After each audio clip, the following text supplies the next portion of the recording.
let's start now with this presentation.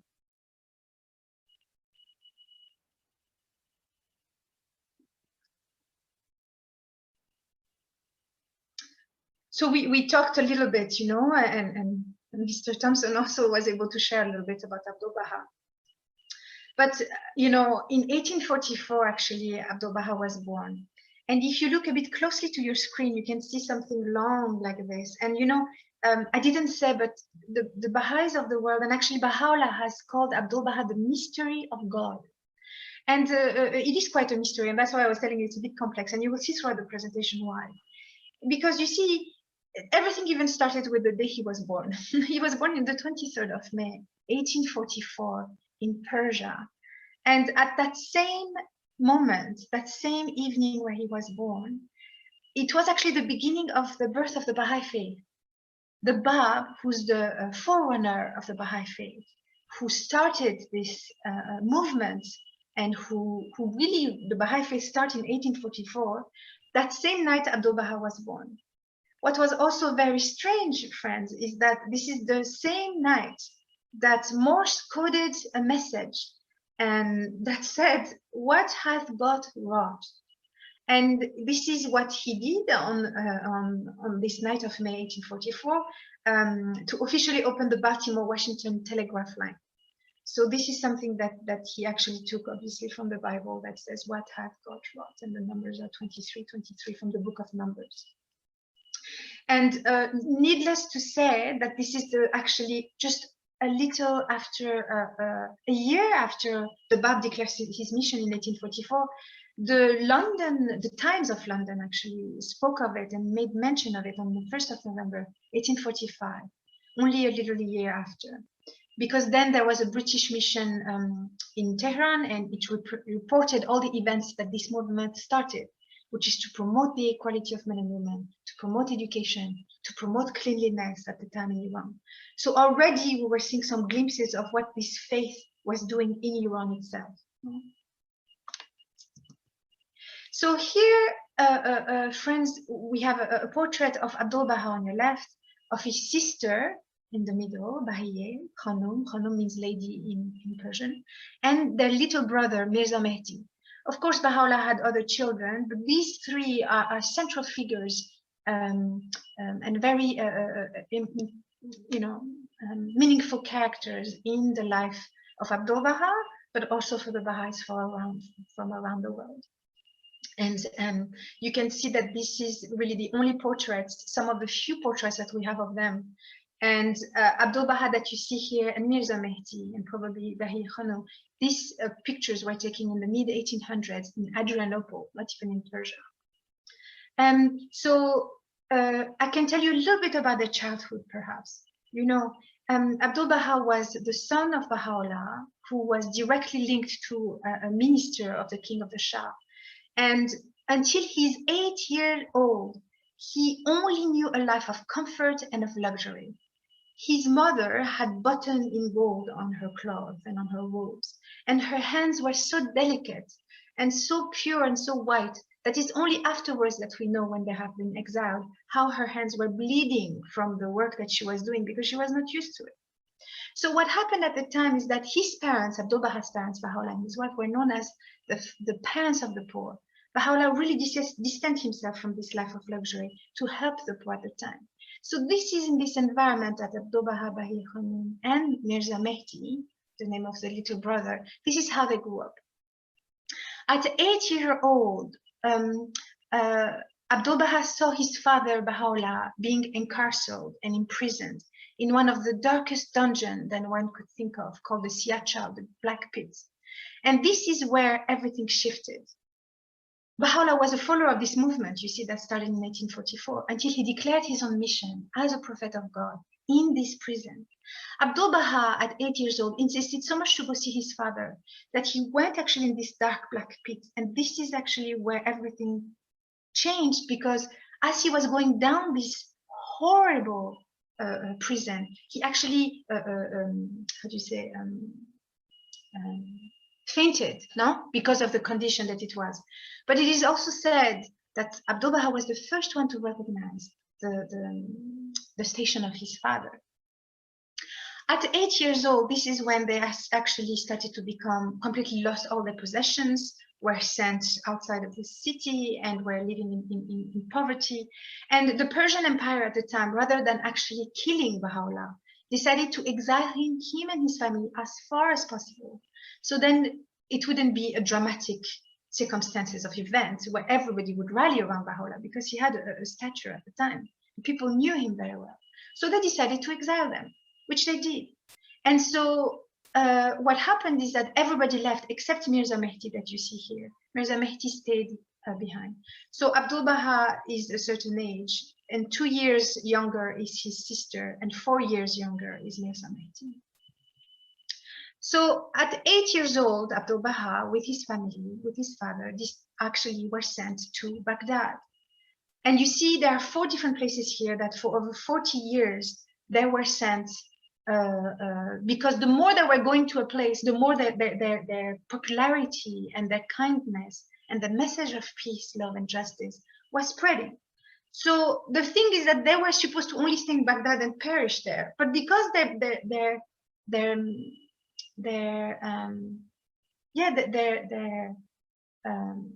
sorry, I'm not finding my words, but their popularity, and it's not the word popularity, but anyway, so everybody actually knew their reputation. That's the word I was looking for. Their reputation was such that then they had to be sent to somewhere else, and also what they were doing in each of the cities they were sent. But I just wanted to come to this part here, friends. You see the Zagros mountain. This is the frontier with Pakistan. So you see, this is actually where Abdu'l-Bahá at such a young age and traversed these mountains. It's the coldest winter that they say. You can even look at the history, and they said that this winter in particular was one of the toughest ones. They had to actually go through these mountains, and it had actually an impact on Abdu'l-Bahā's body for the rest of his life, arthritis,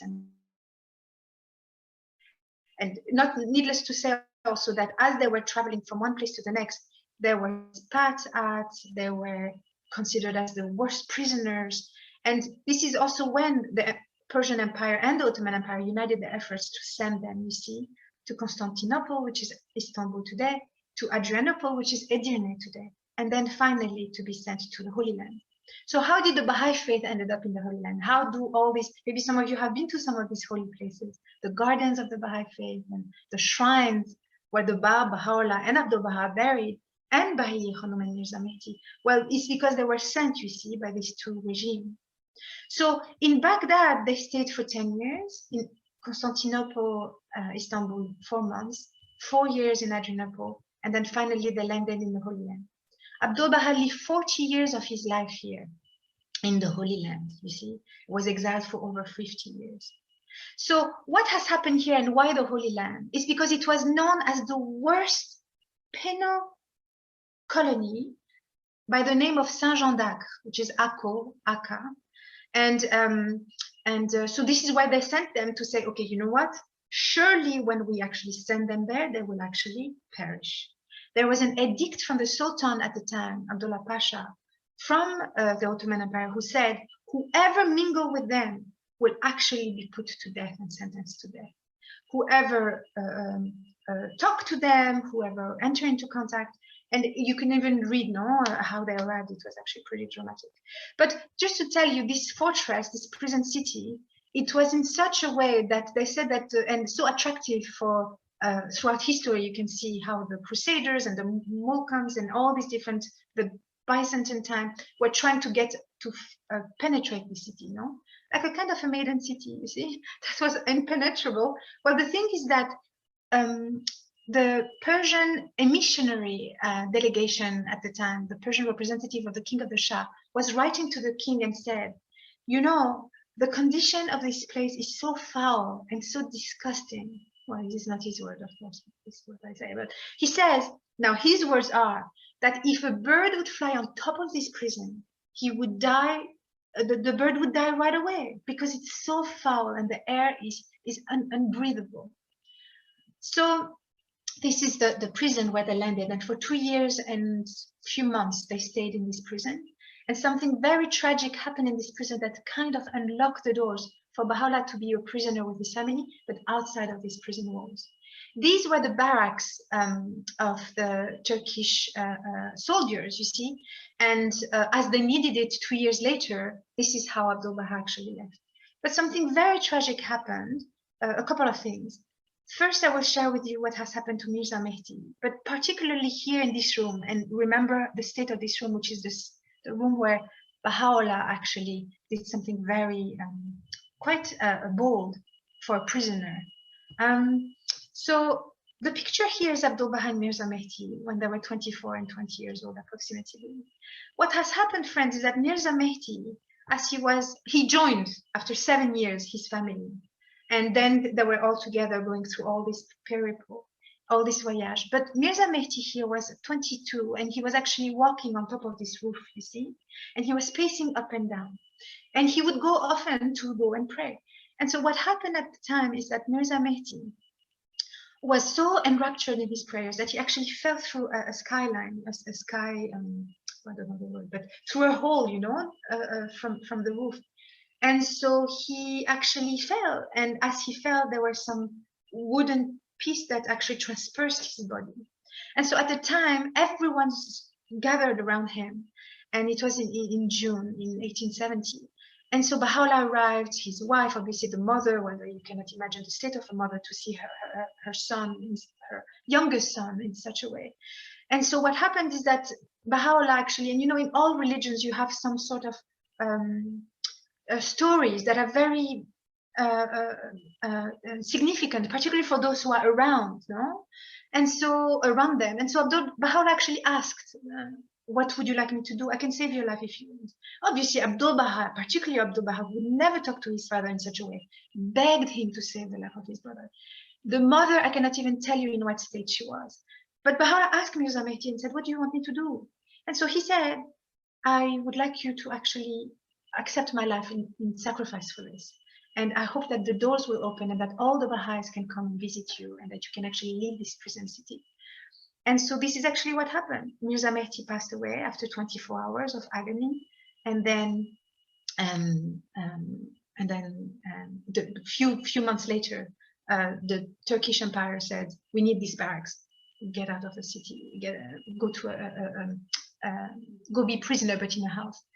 You know, if you read actually how Abdu'l-Bahá was actually taking care of the funeral of his youngest brother, it's actually pretty moving. And I don't know who can actually hold this tear, but it's just to show you that from a very young age, he was actually very trialed.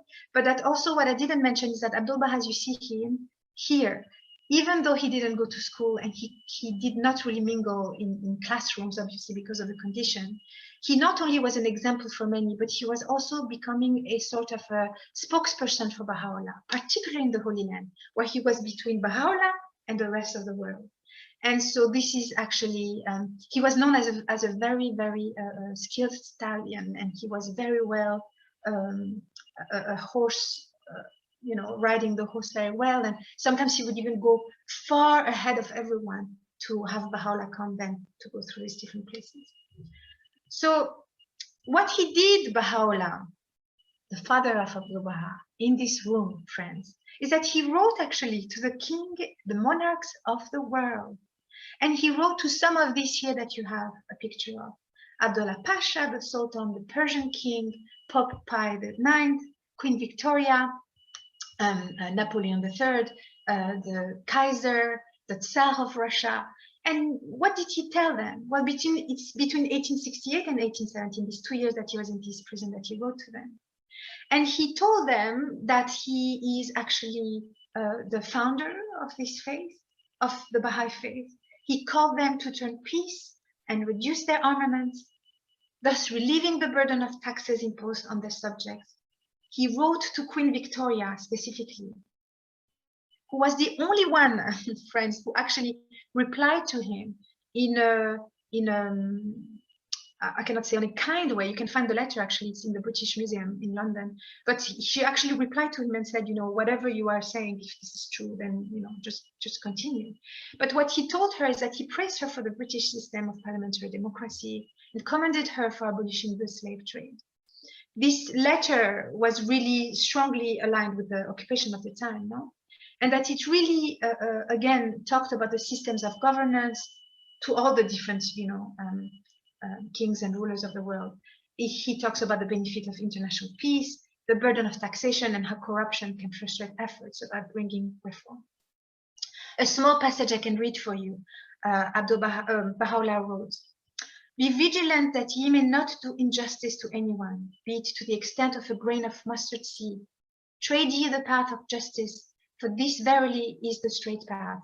Compose your differences and reduce your armaments, that the burden of your expenditures may be lightened, that your minds and hearts may be tranquilized. Heal the dissensions that divide you, and ye will no longer be in the need of any armaments, except what the protection of your cities and territories demanded. Fear ye God and take heed not to outstrip the bounds of moderation, and be numbered among the extravagant."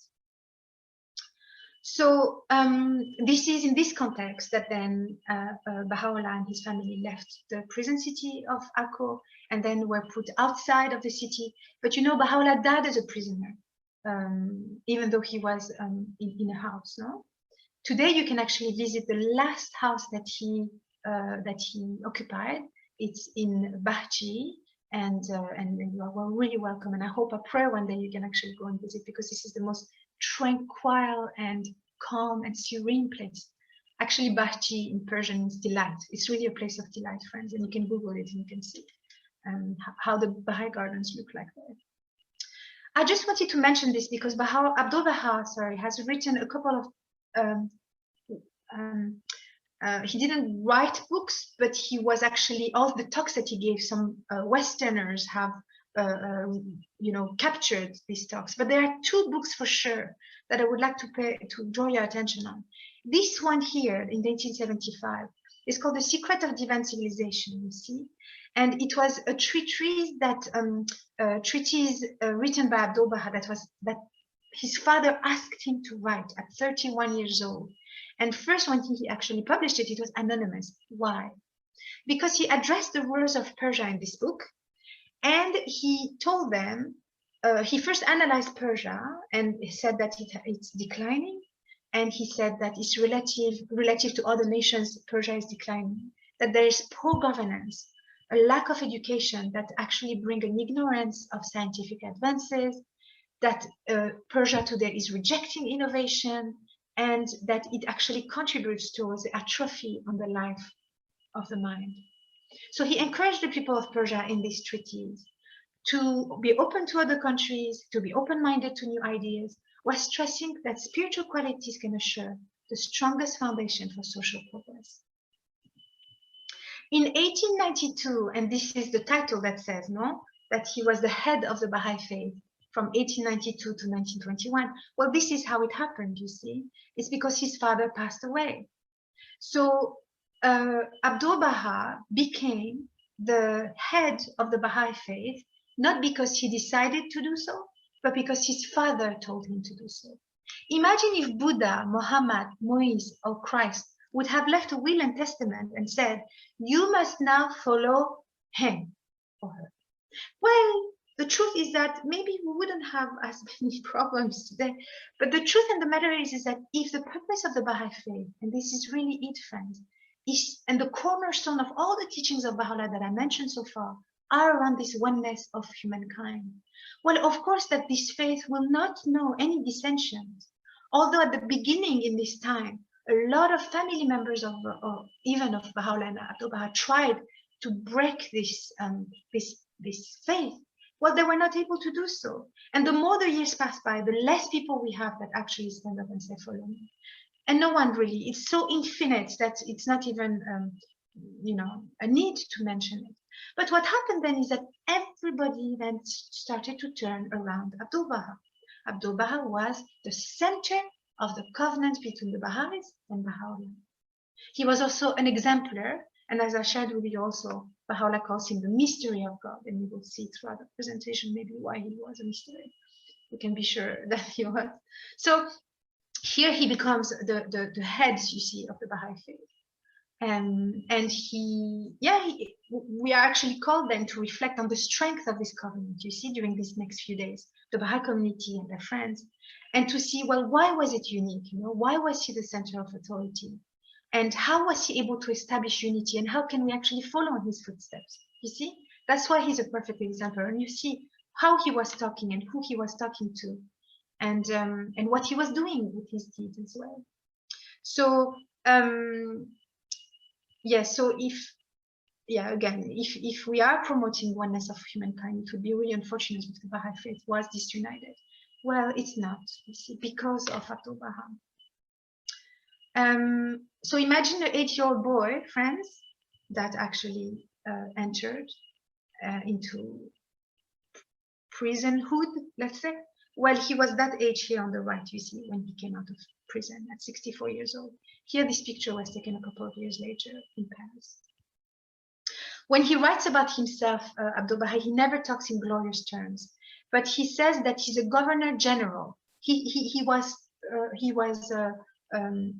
caught saying this, and he said, you know, if a king appoints a governor general, if you obey or disobey the governor general, then you disobey a king. And this is my title. I am actually here to do that, not because he wanted it again, but because Baha'u'llah told him to do so. So in 1908, and this is when everything happened, this is where the Young Turks Revolution took place in the Ottoman Empire, and where the political prisoners were released, and this is where Abdu'l-Bahá was also released. It didn't take much time for Abdu'l-Bahá to actually be asked by the Westerners, the Americans, the French, the German, the English Baha'i communities at the time, even if there were a handful numbers of believers, to ask Abdu'l-Bahá to come and to visit them. You know what he told them? He said, until you are united, I will not come and visit, which was very interesting because he actually postponed his trip to Germany until the friends in Stuttgart were united. Really, it's true. So what happened is that he actually then started this trip in 1911. Before I show you some videos now, because we are right on time, and now it's time for the videos that I have prepared for you, that put a little bit of pictures and sound and beautiful imagery around some of the stories about how Abdu'l-Bahá visited the West. You will see, what I wanted to show you, friends, is this picture here, which are the women of the family. We have not seen many pictures of women so far, no? From the Baha'i community at the time. These women were all actually, here you have Bahiya Khanum, do you remember the picture that we saw at first? And here is the wife of Abdu'l-Bahá.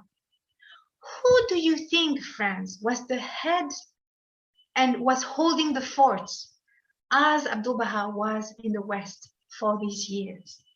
When Abdu'l-Bahá would go to Lebanon, to Beirut, for different reasons, who was holding the fort in the Holy Land? This lady here, Munir Khanum, and Bahiya Khanum. Actually, Bahiya Khanum was really the head of the faith at the time. And then as Bahiya Khanum passed away, then Munir Khanum was also here to hold the fort.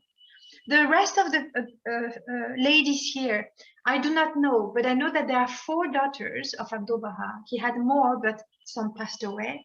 And he didn't have any son left really alive. So he had 4 daughters, and obviously these daughters had daughters. But here you can also see, you know, a picture of a Western friend, which I cannot name, but I'm sure some people today can name her. But yeah, I just wanted to tell you that in the history of religion, you know, Bahiya Khanum can be actually compared to Mary, or actually she never married also, but she can be compared to the Virgin Mary, or she can be compared to you know, Sarah or Asiye, or you know, all these very powerful women who also really influenced the hearts and the minds of the people. Less time, it's time for a film. So I hope that everything is okay and that you're not sleeping yet. And let me share with you now a couple of videos. I would like to share with you these videos, and I would like you also to see that we have wonderful testimonies of Abdu'l-Bahā's trips in the United States. And the Friends of America have put together a beautiful movie that I'm going to be using to illustrate some of the stories of Abdu'l-Bahá in the West. And I will also share with you a short video that the Baha'i Council, the National Baha'i Council of the UK has done for us. But here is, with your permission, I will just go through different videos, and this is how we will actually go about it. Oh, you know, just a second. Sorry, friends. I think I have to share with the sound. If not, you won't hear.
In 1912, on the day the Titanic left England, a remarkable man of advanced age arrived in North America from the East. Born in Persia, exiled in his youth, and imprisoned for 40 years for his beliefs, he came bearing a message of universal peace. And from April 11th to December 5th, 1912, he gave over 400 talks to a combined audience of an estimated 93,000 people. As he traveled across the nation from coast to coast, he astonished those he met with his extraordinary knowledge and perceptions. He spoke on race unity, gender equality, and social justice. His followers considered him a perfect exemplar of the faith he represented. They called him the Master and the Mystery of God. The merest glimpse of his majestic presence and sagacity is all that can be conveyed in any record of his luminous journey to these shores.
"1912 in America. A land of optimism and vitality. Immigrants flocked to its welcoming shores in search of a better life. The United States was still expanding, with stars for new states, Arizona and New Mexico, added to its flag. People everywhere were dancing American dances, listening to American music, and wearing American fashions.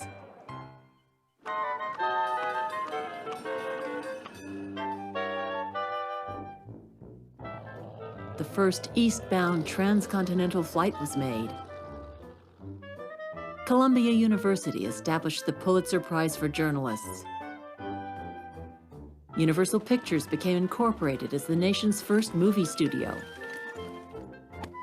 Oliver Twist became America's first feature-length film.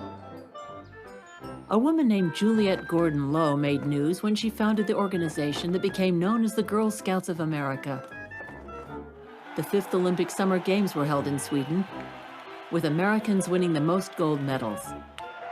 The Boston Red Sox defeated New York during the World Series of 1912.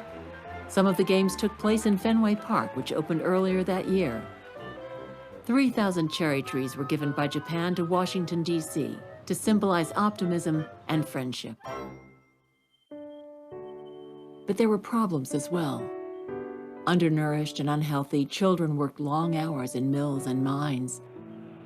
Racial laws and segregation reflected deeply embedded prejudice. Women could not yet vote, a controversial issue. Labor unions rose in response to increasing poverty and the growing gap between rich and poor. It was an election year. Politics had become almost unthinkably divisive, fragmenting the Republican Party and leading to the election of a Democratic president. Religion in America was increasingly diverse, reflecting the beliefs of waves of new immigrants. Conservative Protestants vehemently disagreed on points of doctrine, while liberal thinkers explored alternative beliefs, including the appealing philosophies of Hindu and Buddhist sages, such as Swami Vivekananda and Dharmapala.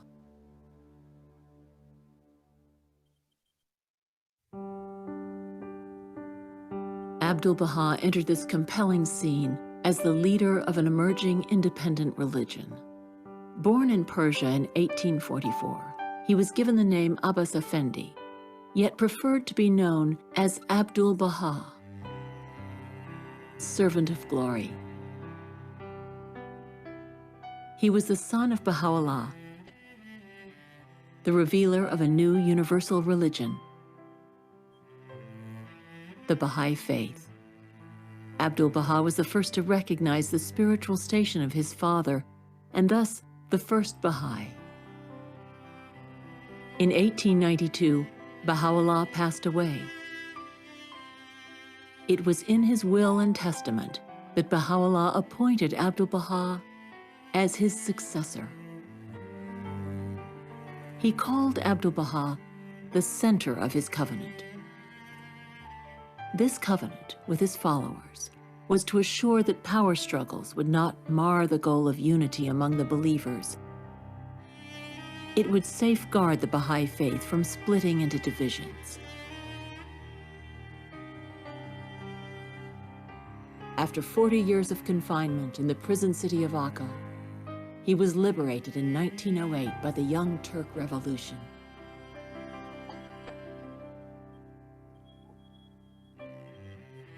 Despite the exile and imprisonment of its leaders, the Baha'i faith had already spread to the West.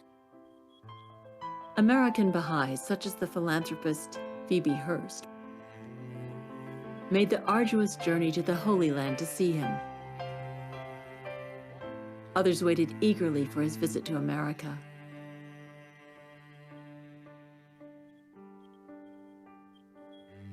News of his freedom prompted followers around the world to urge him to visit their countries. Americans invited him to sail to their shores aboard the new luxury liner, the Titanic. Abdu'l-Bahá returned the money offered for his trip and chose to board the more modest ship, the SS Cedric, which sailed from Egypt on March 25th.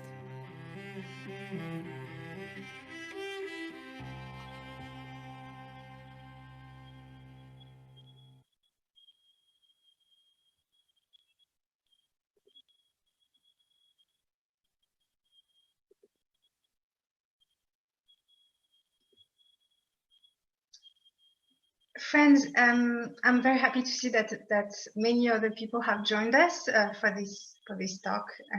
I see the numbers going up. So we are now entering this part after a PowerPoint presentation of different videos of the travels of Abdu'l-Bahá, Sir Abbas Effendi, in the West. So here is particularly of his 239 days journey in the United States, from New York to Los Angeles and back then again to New York. And so between 1911 and 1913, he has traveled the West, England, and as you will see, you know. But one thing I wanted to read for you is how, or maybe, yeah, how what he was doing during these social spaces. But in any case, you will see it, so there's no need. You will see different videos now, snapshots, and I will not comment on them in between. You will see first how he was talking to journalists. Then you will be able to see how he was promoting the teachings of his father, the equality of men and women, science and religion, what are some of the places that he was going to. Then you will also see how he was talking about race unity in one of the most controversial cities of the United States of America, in Washington, D.C. And then we will continue with how he spoke at Stanford University, what happened there, how he was interacting on a one-to-one level. And then finally, we will then conclude. So let's continue here.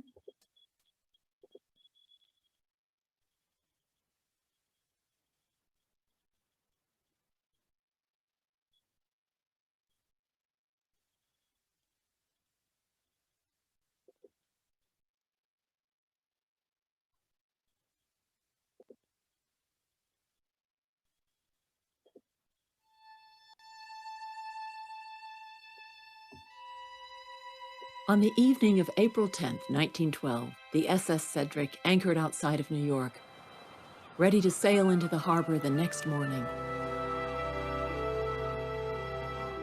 On April 11, Abdu'l-Bahá's ship entered the New York harbor. Reporters went out to interview him. Wendell Phillips Dodge of the New York City News Association wrote, Abdu'l-Bahá was found on the upper deck, his long, flowing oriental robe flapping in the breeze.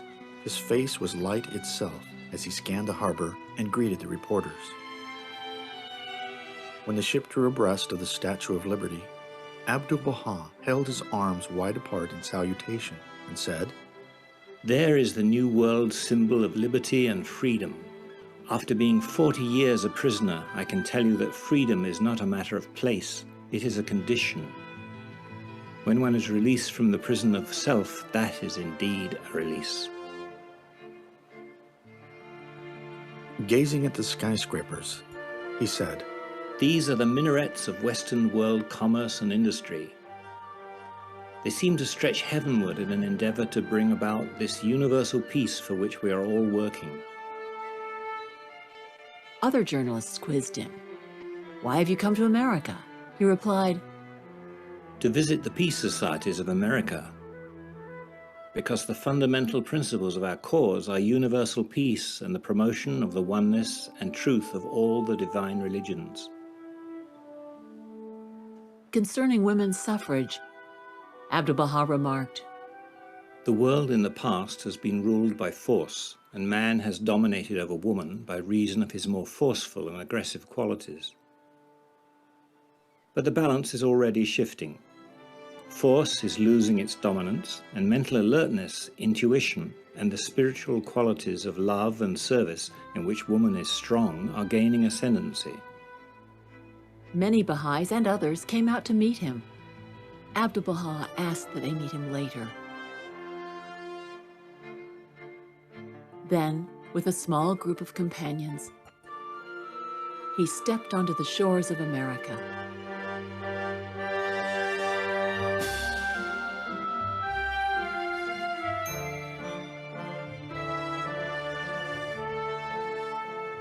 Juliet Thompson.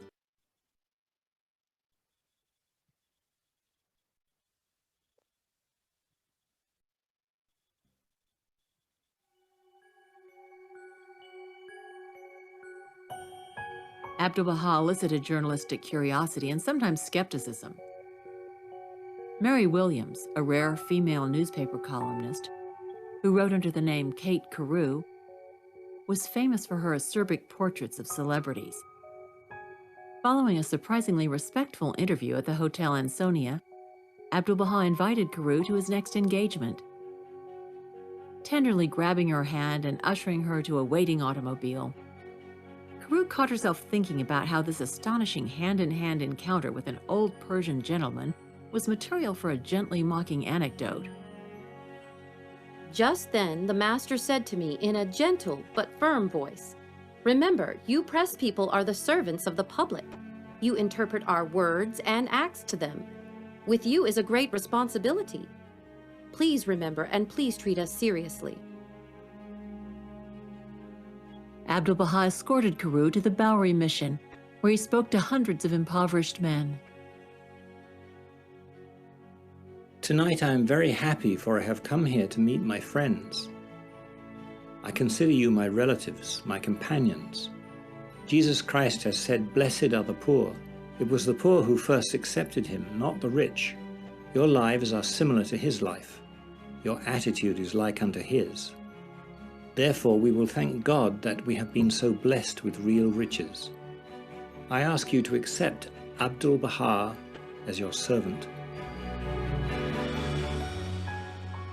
After his address, he was handed a bag by one of his companions. Carew asked what was in it. Abdu'l-Bahá whispered, "Some little lucky bits I'm going to distribute." What do you think those lucky bits were? Silver quarters, $200 worth of them. Think of it, someone coming to America and distributing money, not here with the intention of taking it away. Not a man was shelterless that night. As I went out into the starlight night, I murmured the phrase of an Oriental admirer who had described him as the breeze of God. Thornton Chase, the first American Baha'i, expressed amazement that Kate Carew refused to poke fun at him. There you see it, the purifying, uplifting effect he has upon even a Kate Carew. There is evidently a certain strength, sincerity, righteousness, wisdom, knowledge, and nobility manifesting from him, that even our flippant and callous newsmen are restrained by it. His days in New York were a whirlwind of meetings, lectures, and interviews with journalists.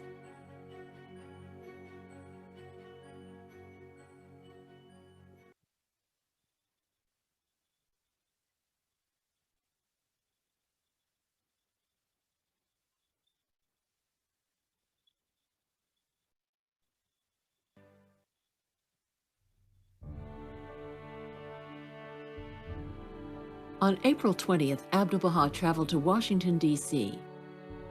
Newspaper columnist Elbert Hubbard reported, "A very great man has recently visited America. Out of Persia comes Abdu'l-Bahá, who calls himself the servant of God.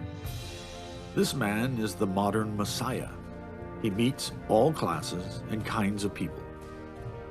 Let him visit any bank, factory, office building, church, and everything is laid aside, and eyes bulge and ears listen until he takes his departure."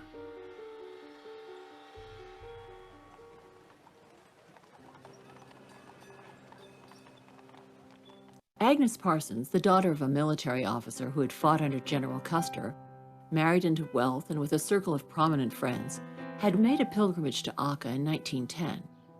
She created a Georgian-style home with a room that could hold 150 people. During his first visit to Washington, he stayed in her home, and on subsequent visits, he held meetings there regularly. She introduced Abdu'l-Bahá to politicians, artists, writers, and professors in large and small gatherings around the city.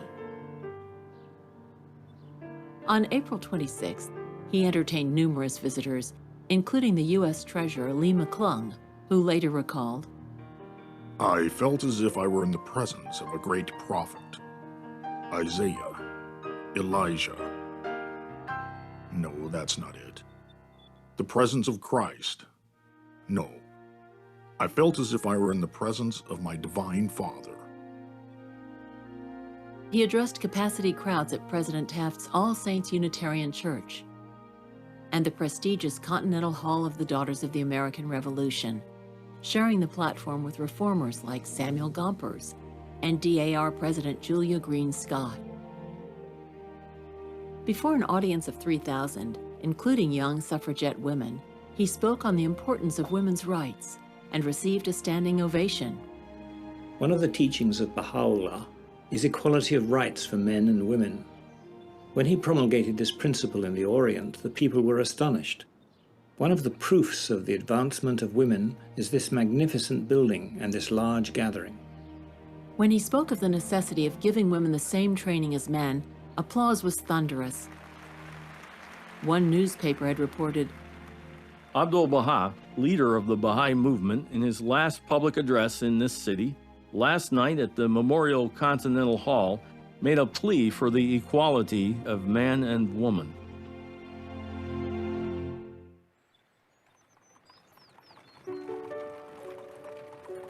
He thoroughly enjoyed the sights of the Capitol, touring the statuary and paintings of the Capitol building, and enjoying the view from the top of the Washington Monument.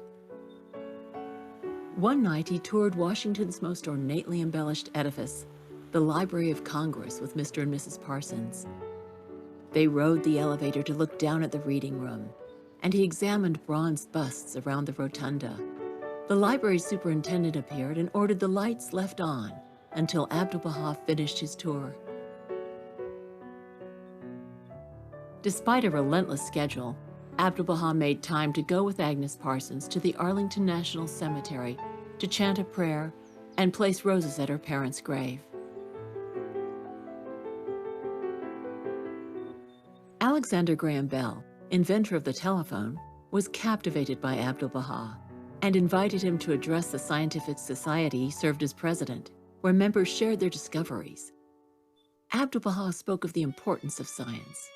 Mahmoud notes, "The hearts of those present were so moved that when the next member arose to give his talk, he could only say, 'The talk of the master from the East was so wonderful that I find myself inadequate to say anything,' and sat down."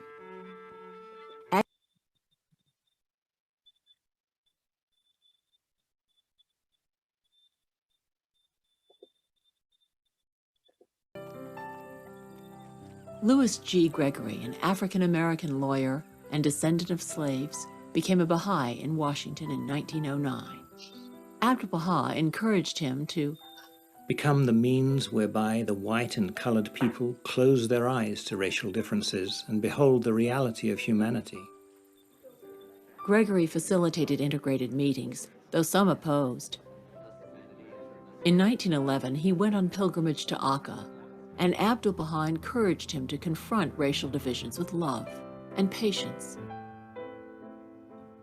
In Washington, D.C., Gregory arranged for him to speak at African-American venues. He addressed the Bethel Literary and Historical Society at the Metropolitan African Methodist Episcopal Church to a large mixed-race audience.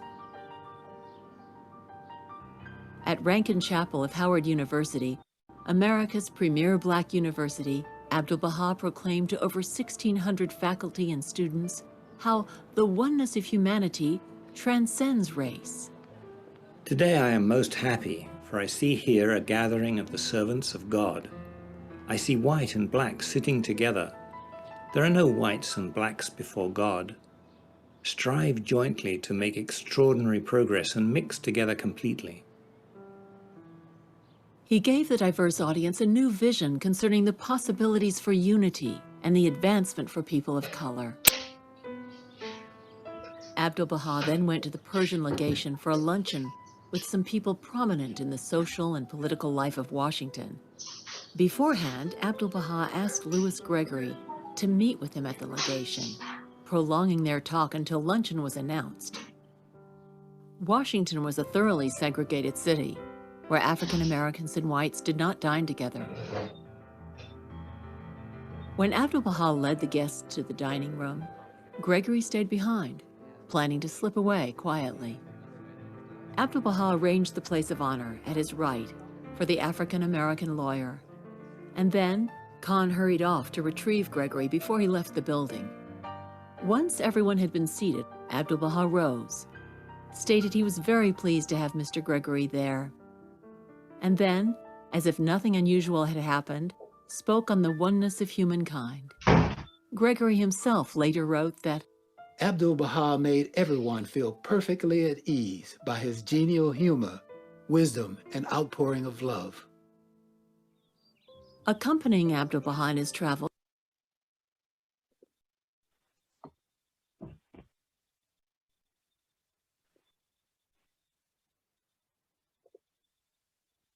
Friends, this is going to be the last bit that I wanted to show you when he spoke at Palo Alto University. And then we'll see a short one on Oxford, when he was in Oxford, actually. Welcome to all those who have joined us. If you suffer from arthritis or joint pain, you must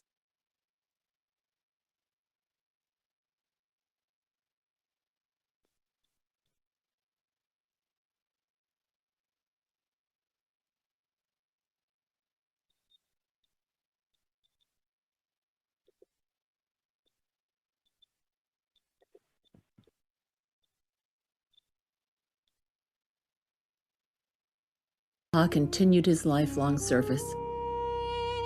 Having trained Baha'is in the Holy Land,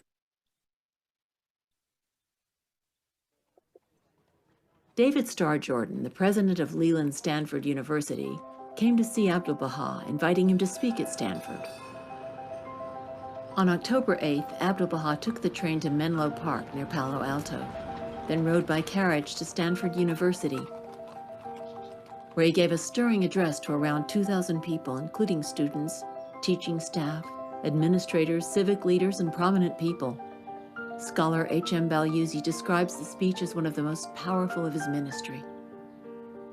God created one earth and one mankind to people it.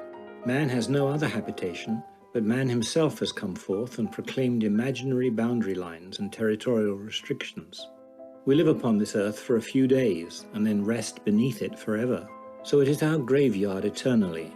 Shall man fight for the tomb which devours him, for his eternal sepulchre? What ignorance could be greater than this? It is my hope that you, who are students in this university, may never be called upon to fight for the dust of earth, which is the tomb and sepulchre of all mankind. When Abdu'l-Bahá had finished speaking, the thunderous applause and expressions of enthusiasm were striking. President Jordan gave Abdu'l-Bahá a tour of the campus and then hosted a luncheon at his residence. Lua Getzinger, writing a letter to Agnes Parsons that day, recounted, "My dearest Agnes, we have had the most wonderful day with Abdu'l-Bahá here. This morning he spoke to 1,500 students. His subject was international peace, and such splendid attention was paid him. When he finished, they cheered and cheered until he arose, and then the whole audience rose, and the students gave the college yell. It was perfectly splendid. Your devoted Lua."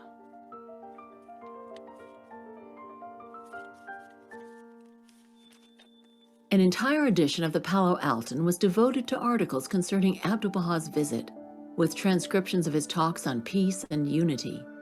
Those who pray for the kingdom of God on earth may see in Abbas Effendi one who dwells in that kingdom consciously and creates an environment pulsating with a peace that passeth ordinary understanding. At the University of California at Berkeley, he enjoyed visiting the Greek theater. Everywhere he went, people were drawn to him and inquired about him.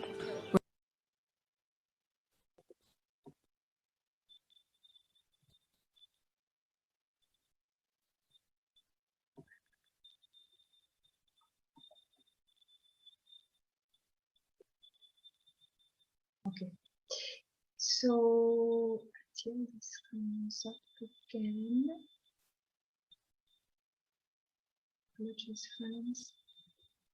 It has to load. I will ask for 8 more minutes of your attention for this talk, and then it will be time for questions or comments. All are welcome, really, to share anything that they'd like to. I just wanted to say also, friends, that everything was not. Oh, here's the. Everything was not always lovey-dovey, you know. There were some times where Abdu'l-Bahá would go to churches or to synagogues or to mosques, and it would actually quite upset people. There was a time where sorry, just not to distract you. There was a time where in Auckland, you know, he spoke at a synagogue in front of 2,000 people, and he was introduced by the Rabbi Martin Meyer at the Temple Emmanuel, a Jewish congregation in front of 2,000 people. And, you know, when he would go to synagogues, he would talk about the relevance of Christ and Muhammad. And he would say, he would actually sometimes only talk, you know, about the unity of religion and the oneness of religion, that they're all coming from one God, from one divine Father. And so in this particular time in Auckland, the people were so upset. And it's here Francis Orhan reported that it was a wonderful sight, and that Abdu'l-Bahá was standing in the pulpit of that magnificent synagogue. He proved to the congregation the validity of Christ. He urged them to respect the name of Christ and Muhammad. Willard Hatch wrote, "The scene was dramatic. Abdu'l-Bahá showed that Prophet Muhammad was the upholder of Moses and Christ, that to be unprejudiced promotes the welfare of mankind." And so, yeah, that the atmosphere is said was electrical. So I don't know why my presentation is not, voilà. So here are the different places where Abdu'l-Bahá has gone.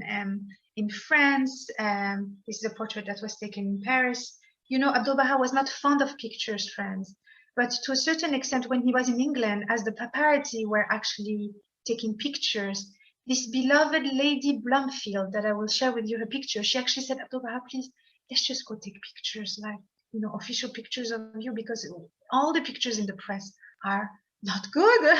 So we must have some very, you know, nice shots of you." And so then he actually went, and so here it was in Paris. And then, as I mentioned, you know, he was in England, and, you know, he was in the St. John's Westminster. The Archdeacon himself of St. John's Westminster was, you know, welcomed him and made him sat at the pulpit even. Here you see that he was in Bristol. I'm going to move this now. He was in Bristol as well. Actually, he went twice to London, to Bristol. He visited Scotland as well, and Edinburgh, which is in Scotland. So here, the United States, we saw that together. Here are some pictures for you.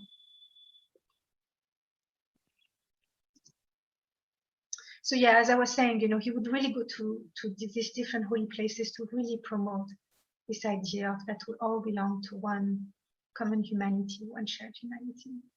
Here in Mohawk Lake Conference, welcoming people in Palo Alto, as we just saw. This banquet here that was given in his honor, with 300 people to say farewell.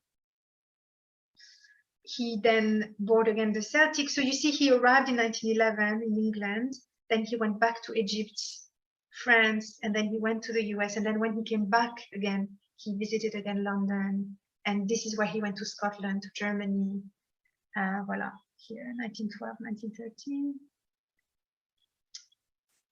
He was in Paris, obviously here, as you can see, Germany,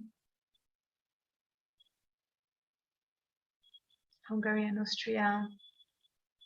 These are the different newspapers. You can see here how dramatic the French people are, you see, the Petit Journal. Then I just wanted to end this presentation with some of the followers of Abdu'l-Bahá who would never have, who had sacrificed really all they had for him, and also for promoting his message.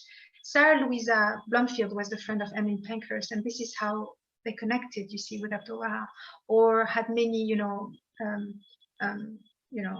friends who were, archbishops and artists. And so this is how Abdu'l-Bahá met all these different people, you see.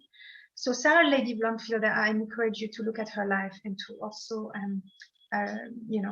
just see who she was. She was née Ryan, actually, and she was from a Protestant mother and a Catholic father. She was born in Ireland, in Tipperary, I believe, in the south. And so then she moved with her mother and her sister in England, and then she then just prospered there. And so she's very, very loved. And actually, Abdu'l-Bahá named her Setare, which means in Farsi, the star. Here are Hippolyte Dreyfus-Barnet, the first French Baha'i, and Laura Clifford Barnet, who's American. This book that you have here is the second really important book that Abdu'l-Bahá has, you know, that was compiled by her and her husband, by her mostly, edited with him.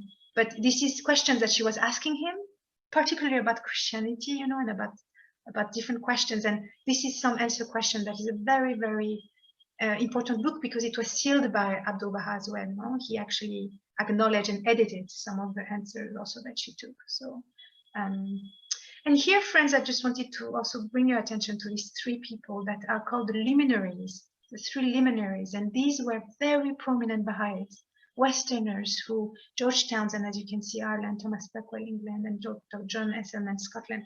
All three of them have had a tremendous impact on the Baha'i writings, on the Baha'i intellectual life as well. And actually, in 2023, we will celebrate the 100th anniversary of the book that Dr. John Esselman has wrote, Baha'i and the New Era. I encourage you to look at it if you're interested. Then I believe it's we're ending here. Then Abdu'l-Bahá went back to the Holy Land, and it is during that time that he was actually again threatened by the Turkish Empire, by the Ottoman Empire still, to the point that they were saying that they're going to crucify him. So you see, even after being not a prisoner per se, he was still with a épée de Damoclès, no, on his head, and that he was actually, literally told that he would be crucified if the Turkish arrive at the port of Haifa. The English actually are the ones who have helped him to not be killed at the time. It was the only last infantry, I think, an Indian one from Jaipur, that was there stationed in Haifa, and that actually also protected somehow Abdu'l-Bahá, which at the end there was no need, because the Turkish didn't make it. So you see here at his house, you see the Eastern people from the East, people from the West, and even the Japanese there, Fujita, in the crowd. that were some of the visitors of Abdu'l-Bahá and people living with him. You see the Indian friends here? These are the two Indians from the Jaipur regiment, infantry.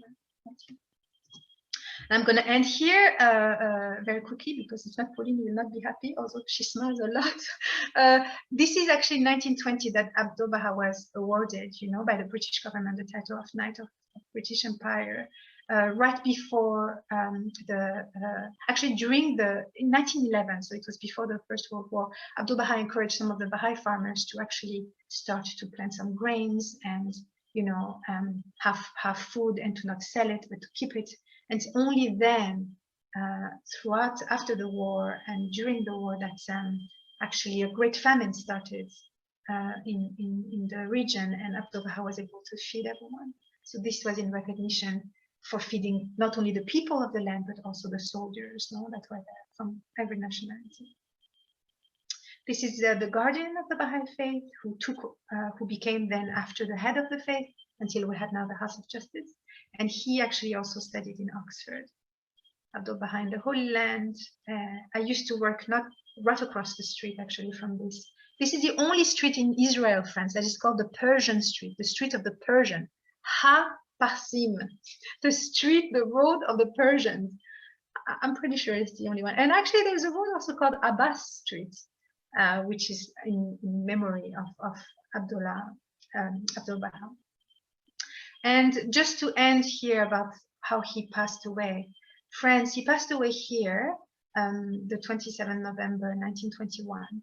And there were over 10,000 people at his funeral, which is half of the population of Haifa at the time. And he, 9 people from different, not even Baha'is, but from different race, creed, and religion read and spoke highly of him.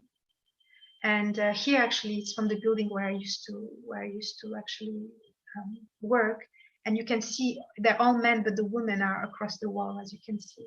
And this is where Abdu'l-Bahá's coffin was actually going towards the shrine of the Bab, where he's buried.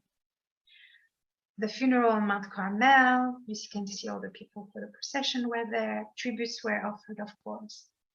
And even when he died, you know, a lot of newspapers spoke of him and commented about him. And today, friends, what's happening? There is a decision by the Universal House of Justice, the supreme institution of the Baha'is of the world, who also Baha'u'llah wrote in his will and testament about this institution. Now, it's not one person who's the head of the Baha'i faith. We don't have any clergy in the Baha'i faith. We have an institution, you see. So the Universal House of Justice has made a decision to actually bring into reality the wish of Abdu'l-Bahá to be buried between Akko and Haifa. So now there is a shrine that is being built and that will be inaugurated. So these are just plans, you see. And this is what the shrine of Abdu'l-Bahá would look like. If you Google right now and you put Haifa, Baha'i holy places, he's buried under the dome. But the dome is known to the people of the world as the shrine of the Bab, who started really the movement of the Baha'i faith and this religion in 1844. And Abdu'l-Bahá is buried in one of the side rooms that you can go visit and pray there. I surely have accompanied in my capacity different diplomats and people from the greater public. But now this shrine is being built, you see. And the architect said that it's to manifest Abdu'l-Bahá's selflessness, wisdom, openness, acceptance, and kindness towards all people, to embody his love for gardens and nature, and to reflect his progressive and forward-looking approach.